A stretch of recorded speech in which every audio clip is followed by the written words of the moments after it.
안녕하십니까. 수강생 여러분.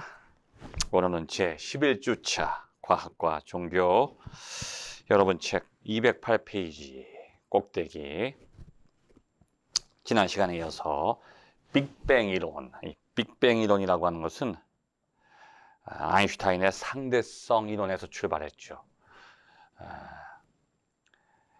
아인슈타인의 이론이 존재하기 전에는 과학을 절대적으로 하나의 확신하는 그런 하나의 원리에 의해서 점진적으로 발전해 왔다고 그렇게 믿었죠. 과학이라고 하는 것이. 그리고 이 자연과 우주가 불변한다고 본 거예요. 아주 절대적인 시간과 공간이 존재하고 우주는 본래부터 있던 그 형태에서 전혀 움직이고 변하지 않는다. 절대적 우주관이 존재했는데 아인슈타인의 상대성 이론을 통해서 모든 것은 상대적이다.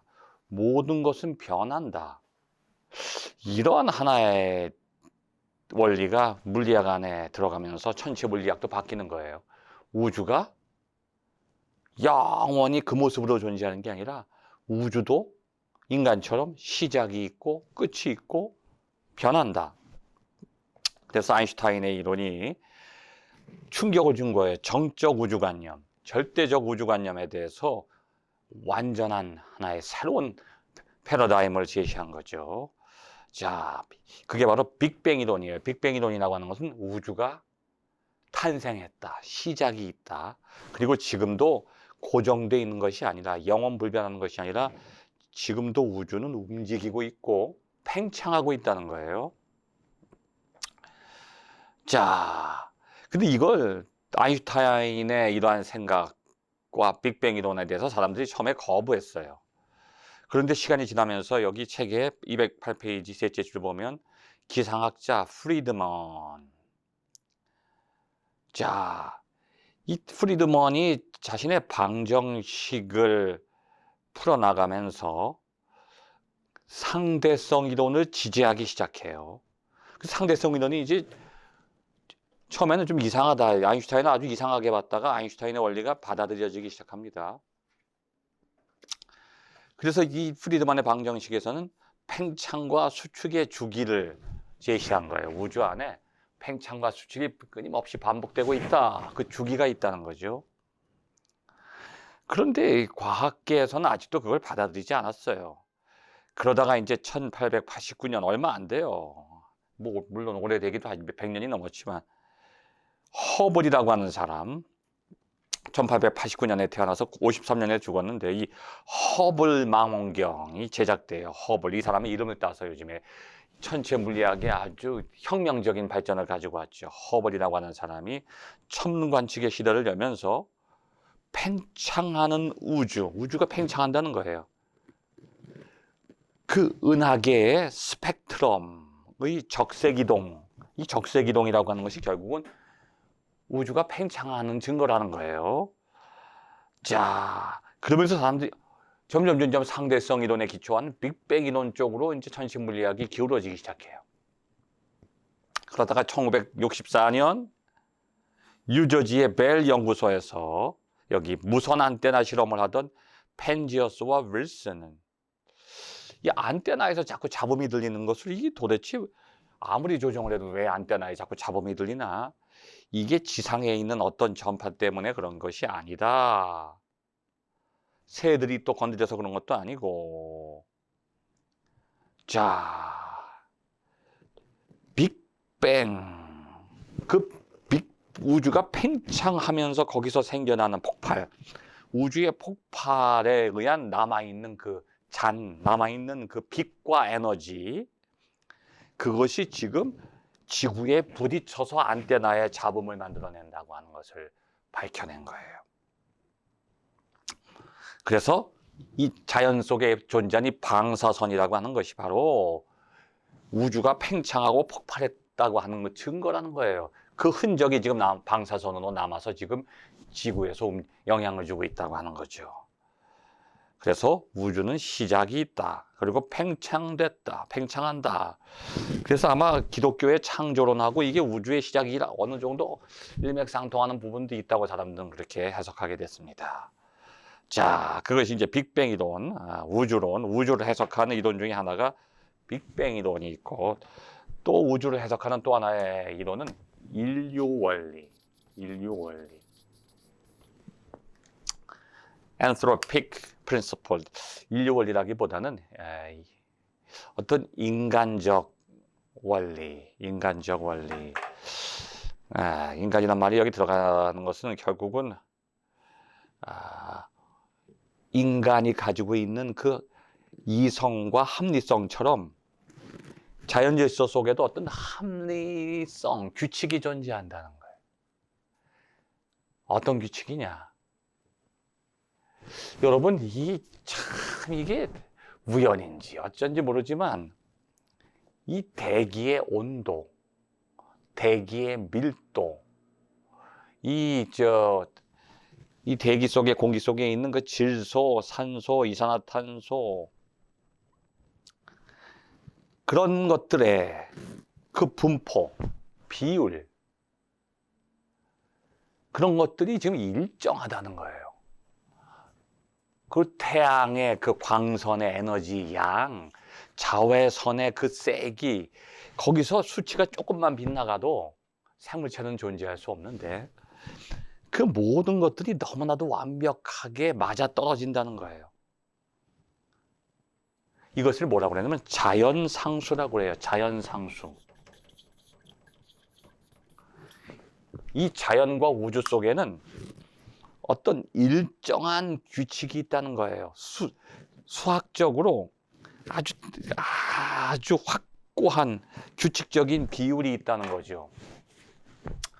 왜 나무는 저런 모양을 갖고 있고, 왜 인간의 형태가 왜 직립하는데 이런 모습을 갖게 됐고, 이런 것들이 그냥 우연히 인간이 이렇게 진화한 게 아니라 이 인간의 모습과 자연의 모습, 나무, 이 세상의 모든 모습 속에는 어떤 공통된 비율들이 존재하는 거예요. 이거 자연상수라고 해요. 자연상수. 자, 항성의 크기도, 왜 지구의 크기가 더 크지도 않고 더 작지도 않고 요만하냐? 이게 우연히 이렇게 크기가 된 게 아니라는 거죠. 달의 크기도 마찬가지고, 왜 인간의 키는 3m 이상 클 수 없냐는 거예요. 이게 진화론에서 말하는 자연 선택의 결과가 아니라는 거예요. 진화론이 아니라는 거예요. 이렇게 진화했다는 게 아니에요. 더 진화해야죠. 키도 더 크고 세상도 더 달라져야 되는데 더 이상은 달라지지 않아. 그 형태 안에서 특정한 비율이 그대로 존재한다는 거예요. 자, 어떤 인력과 강제력 사이에 존재할 수 있는 어떤 평형 상태, 우주 안에는 어떤 평형 상태가 있는데 그 이유는 자연상수라는 게 있다는 거예요. 그 어떤 수적인 신비로운 조합이 모든 만물 안에 다 존재한다는 거예요. 신비스럽죠? 이게 우연히 이러한 모습, 우주의 모습이 형성된 게 아니에요. 이 안에는 불변의 어떤 자연상수, 신비스러운 수적인 조합이 있다는 거죠. 자, 그래서 여기 쭉 내려보면, 여기 쭉 내려오면 중간쯤 보면, 우리가 우주 속에서 진화한다고 알고 있는 생명의 가능성은 몇 가지 물리적 상수의 값에 의존한다. 그 비율을 떠날 수 없다는 거예요, 수적인. 어떤 면에서는 그 수치 값에 크게 민감해지고, 자, 그 상수가 미조정, 이 우주를 조정한다는 거예요. 자, 어떻게 조정하느냐? 여기 이제 밑에 보면 나오죠. 1번. 만약 간결합 상수가 조금이라도 더 작다면 strong coupling constant. 간결합 상수라는 게 있는데 이게 더 작다면 수소는 우주의 유일한 원소가 된다. 다른 원소는 존재하지 않고 다른 공기의 분포도 존재하지 않고 수소만 존재한다는 거예요. 우리가 알고 있는 생명의 진화는 근본적으로 탄소예요, 탄소. 이 생명 안에는 그 탄소라는 게 존재해요. 탄소라는 게 모든 유기체의 기본적인 구성 입자가 되는데 간결합 상수가 더 작으면 수소만 존재한다는 거죠. 그러면 수소가 용해돼서 탄소로 바꿔지지 않으면 생명체가 존재할 수 없는 거예요. 이 세상에 생명체가 존재하는 것은 탄소가 존재하는 건데 그 안에 어떤 강결합 상수라고 하는 것이 작용한다는 거예요. 그래서 이 생명체 탄생의 비밀 속에는 항상 자연 상수가 존재한다는 거죠. 아주 중요한 거예요. 그 다음에 두 번째는 약한 미세 구조 상수가 조금이라도 더 작다면 우주의 초기 역사 과정에서 수소가 또 전혀 생성되지 않는다는 거예요. 강결합 상수가 작아지면 수소만 있게 되고 미세 구조 상수가 더 작아지면 수소는 아예 존재하지도 않고 어떤 항성도 형성되지 않아요. 수소가 존재해야 항성이 형성되는 거예요. 왜냐하면 이 수소라고 하는 것과 헬륨, HH, 이제 여러분 그 분자 구조 배울 때 보면 최초의 원자 번호 1번 있잖아요. HH, 수소, 헬륨. 그 수소라고 하는 것은 폭발에 의해서 항성을 형성한다는 거예요. 이 항성이 생겨날 때는 그냥 생겨나지가 않아요. 폭발을 통해서 생겨나는 거죠. 근데 폭발할 수 있는 근원적인 요소가 수소인데 그 우주가 생기지 않는다는 거예요. 미세 구조 상수가 조금이라도 작다면 우주가 형성되지 않는다는 거죠. 그 다음에 세 번째, 전자기 미세 구조 상수가 조금이라도 더 크다면 항성은 생명체를 유지할 수 있는 온도로 행성을 덮일 만큼 뜨겁지 않을 것이다. 식어버린다는 거예요. 열이 발생하지 않는다는 거죠. 그 다음에 네 번째, 중력 미세 구조 상수가 조금이라도 작다면 항성과 행성은 구성 물질의 응집에 필요한 중력 구속 때문에 형성될 수 없었을 것이다. 그러니까 이게 다양하게 이러한 상수들이 존재함을 통해서 완벽한 하나의 체계적인 우주가 형성되고 있다. 이게 우연이 아니라는 거죠. 우연이 아니다. 그러니까 이 자연 질서, 우주 질서는 미조정, 그 상수에 의해서 아주 균형 있게 조정되고 있다는 거죠. 이러한 미조정의 증거는 과학자, 철학자, 신학자 사이에서 뜨거운 화두다. 과학자들도 이게 도대체 과연 누가 조정하는 것처럼 우주가 움직이고 있고 신학자들은 이거 신이 움직인다 그렇게 해석한 거예요. 자, 이러한 고찰은 분명 인류 중심적인 성향을 띈다. 생명이 탄소를 기반으로 한다는 가정 때문에 관찰 결과가 의미를 갖는 면도 있다. 자, 그 다음에 쭉 내려와서 물리학자인 다이슨. 여러분 어디서 많이 들어보셨죠? 다이슨. 요즘에 유명한 가전제품 다이슨. 네, 거기서 나온 거죠. 물리학자인 다이슨에 따르면 우주를 보면서 우리에게 이롭게 작용해온 수많은 물리학 및 천문학적 사건을 살펴보면 어떤 의미에서는 우주가 우리 인류의 등장을 미리 알고 있었다. 그러니까 인간을 중심으로 해서 우주를 해석하는 거예요. 인간이 우주의 핵심이고 우주의 클라이막스라는 거죠. 그러니까 우주 질서가 인간의 탄생을 위해서 준비해 왔다는 거예요. 이게 바로 인류의 원리입니다. 자, 그러니까 우주가 인간의 등장을 이미 알고 있었다. 참 신비스럽죠. 이게 참 신비스러운 얘기예요. 자, 그 다음에 212페이지 꼭대기 보면 약한 형태이든 강한 형태이든 인류 원리는 유실론적 관점과 크게 부합한다. 이 신학과 종교에서, 기독교에서는 신이라고 하는 것이 만물의 영장이고 인간이라는 것이, 그리고 신의 피조물인데 신을 닮았어요. 그러니까 이 우주 질서의 가장 궁극적인 최고 정점에 존재하는 게 인간인데, 그러니까 결국 인류의 원리, 우주의 움직임이 인간을 향해서 움직이고 있다. 그 우주의 미세 조정 상수가 결국 인간 안에 존재하는 그러한 하나의 완벽한 하나의, 이건 필연적인 하나의 인간적인 하나의 구조를 이미 준비해 왔다. 그런 의미에서 이게 종교에서 말하는 신을 인정하는 그런 관점과 과학이 일맥상통한다고 이렇게 여기서 주장하는 겁니다.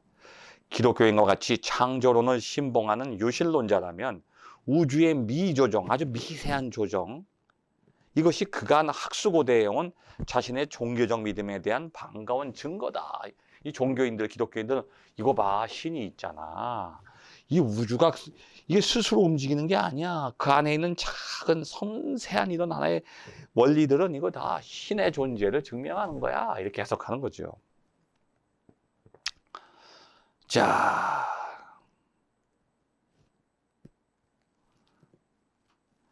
그렇다면 과학자들이 과연 이러한 종교적인 해석에 동의하는가 동의하지 않는가? 212페이지 맨 밑에 신의 존재와 특성 또는 우주의 신적 설계에 관한 오랜 논쟁의 역사에서 그렇다면 이 세상이 신이 설계한 거다. 신이 완전히 기계처럼 딱 만들어놔서 기계가 아주 규칙적으로 돌아간다. 그러한 해석과 인류 원리가 탁 일맥상통하는 거 아니냐. 이제 이렇게 생각할 수 있다는 거죠. 그런데 종교를 반대하는 입장에서는 여기 물리화학자 애킨스라고 하는 사람이 나오죠. 213페이지 위에서 둘째 줄. 세상의 미조정이 이건 우연이다. 신의 손길이 아니고 그냥 기적이다. 그냥 자연주의적으로 설명하면 되지. 그것이 신을 증명하는 것은 아니다. 또 이렇게 얘기를 했어요. 그 다음에 이제 다중우주 개념이 나오죠. 다중우주. 우주가 여러 개가 있다는 거예요. 하나의 우주가 존재하느냐? 아니면 여러 개의 우주가 존재하느냐? 이런 하나의 우주에 대한 이해도 빅뱅 이론과 함께 인류 원리와 함께 또 제기되고 있다는 거죠. 자, 그 다음에 이제 상보성 개념이 나오는데 213페이지 밑에서 둘째 줄. 자, 상보성이라고 하는 건 뭐냐면 자, 여기 뒤에 모든 것이 서로 보완관계 속에 있다는 거예요. 과학만 가지고서도 우주를 설명할 수 없고 종교만 가지고서도 우주를 설명할 수 없다는 거예요. 지금 우리는 빅뱅을 가지고 우주를 설명해도 그것이 불완전하고 인류 원리를 통해서 설명해도 불완전하다는 거예요. 자연계에 무슨 상수가 존재하는데 이것은 그냥 우연적으로 기적적으로 만들어진 법칙이지 법칙을 누가 만든 게 아니다. 이렇게 말하고 보니까 좀 뭔가 이게 또 불완전하다는 거예요. 그래서 상보성 이론은 뭐냐면 서로 보완한다는 거예요. 과학이 보는 관점이 부족한 것을 종교가 보완해주고 종교의 관점에 부족한 면을 또 과학이 보완해준다. 그런 내용이 상보성인데 이 상보성을 통해서 이 모델들을 한번 지금까지 우리가 우주를 해석했던 모델들을 한번 비교해 보는 것이 이제 이 챕터 20의 양자이론이죠. 양자이론. 자, 과학과 종교 안에 어떠한 면이 서로를 보완하는가를 우리가 공부해 보는 거죠. 215페이지 꼭대기에 모델 또는 아날로지가 과학과 종교 모두에서 어떤 역할을 하는지 우리가 공부했죠. 자,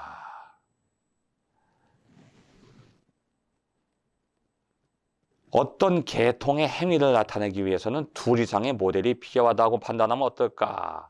말하자면 우주를 해석한다든지 자연을 해석한다든지 인간을 해석한다든지 아니면 신을 해석한다든지 하나의 원리를 가지고만은 불충분하다면 둘 이상의 모델들을 함께 사용해서 서로를 보완시키면 어떨까? 자, 종교에도 이런 것이 가능하다는 거예요. 여기 구약과 신약, 기독교에서 그 성서 안에서 보면 신을 가리킬 때 아버지, 왕, 목자, 바위, 그 다양한 용어가 필요한 거예요. 신을 가르칠 때. 또 그 신의 아들인 예수 그리스도를 가르칠 때도 어린 양, 인자, 신자, 신의 아들, 인간의 아들, 어린 양, 메시아, 다양한 칭호들이 존재하죠. 이것들은 각각 신성의 한 측면을 나타내는 거예요. 그러니까 하나의 칭호를 가지고 설명이 안 될 때 여러 가지 칭호를 통해서 다양한 신성을 설명한다는 거죠. 그래서 이러한 이름들을 다 조합을 하면 하나의 칭호, 아날로지 갖고서 설명하기 힘든 것을 포괄적으로 설명할 수 있게 된다는 거예요. 그렇죠. 그래서 종교나 과학이나 하나의 이론을 가지고 완전하게 설명은 불가능하지만 그것 여러 이론들을 잘 조화시키고 서로 보완관계 속에서 해석하게 되면 더 나은 설명과 예측을 할 수 있다고 하는 것이죠. 자, 그래서 2개 이상의 아날로지를 사용하게 될 때 우리는 더 구체적으로 확실하게 우주를 설명할 수 있고 또 인간을 설명할 수 있고 신을 설명할 수 있다는 거죠. 215페이지 두 번째 단락 보면 상반되는 2개의 아날로지가 필요하다면 어떻게 되는가? 자, 2개의 모델 A와 A-가 있는데 이 둘은 논리 조건상 양립할 수 없다. 서로 다른 거예요. 전혀 다른 두 모델이에요. 함께 갈 수 없어요. 자, 그러면 모델링되는 대상의 존재로서 상태에 관한 물음이 생겨난다. 어떤 것이 A지만 또한 A-이기도 하다. A와 A-는 전혀 다른데, 자, 인간이 동물이지만 또한 동물이 아니기도 하다. 그럼 동물이고 동물이 아니다라고 하는 그 둘은 같이 갈 수 없다는 거예요. 그런데 인간은 동물이기도 하고 동물 아니기도 하다. 그렇게 말할 때 모순이 생긴다는 거예요. 자, 저는 남자잖아요. 나는 남자다. 그런데 이쪽에는 남자가 아닌 것은 뭐 여자잖아요. 남자인 것과 여자인 것은 이건 서로 부딪히는 거예요. 이건 같이 갈 수가 없어요. 양립할 수가 없어요. 두 모델이. 근데 나는 남자이기도 하고 여자이기도 하다. 그 순간 모순이 생긴다는 거죠. 자, 먼저 과학과 종교 안에서 상보성 문제를 보의 양자 이론 연구와 신학에서 예수 그리스도의 정체성을 중심으로 탐구해 보고자 한다. 자, 양자 이론. 왜 양자 이론이 생겼냐면 처음에 빛이라고 하는 거, 빛을 해석하면서 모순이 생긴 거예요. 여러분, 빛의 속성이 2가지가 있죠. 뭘까요? 빛의 속성 1번, 이거는 배우셨잖아요. 파동 이게 전파처럼 이제 그 흐름이죠. 예. 그다음에 2번째 빛의 특징이 입자예요. 이건 파동이 아니에요. 그 안에 작은 알갱이가 있다는 거, 입자가. 그런데 파동은 입자가 아니고 입자는 파동이 아니에요. 그러니까 전혀 다른 거예요. 이게 이 하나의 파장이 있는 거. 파장은 파장이고 입자는 파장이 아니에요. 그냥 나가는 거예요. 그런데 빛의 성질을 보니까 어떤 때는 파동이고요. 어떤 때는 파동으로 설명 안 되고 또 입자로 설명해야 돼요. 그럼 어떻게 되느냐? 빛은 파동이면서 입자다. 이렇게 할 수밖에 없는 거예요. 근데 파동과 입자는 전혀 다른 거예요. 그게 모순된다는 거죠. 그러니까 과학 안에도 모순이 존재하는 거예요. 이걸 이제 예수 그리스도의 정체성 하면 똑같은 거예요. 자, 예수는 신일까요? 인간일까요? 신이잖아요. 신의 아들이니까. 하늘에 하나님이 보내서 인간의 모습으로 왔는데 신성을 가지고 있어서 신이잖아요. 하나님의 아들이니까. 그런데 보니까요. 예수는 또 동정녀 마리아에게서 태어났나요? 어린 유년기를 거쳐서 인간처럼 성장을 해요. 고통을 느끼고 밥도 먹고 죽음을 또 경험하잖아요. 분명히 신인데 또 인간이에요. 근데 여러분, 신과 인간은 파동과 입자처럼 상반되는 거예요. 같이 갈 수가 없어요. 대립적인, 정반대예요. 신이면 인간이 아니고 인간이면 신이 아니에요. 자, 이런 내용 아주 흥미진진하죠. 이 내용을 가지고 우리 한번 두 번째 시간에 계속해서 상보성 이론을 공부해 보기로 하겠습니다. 다음 시간에 뵙겠습니다.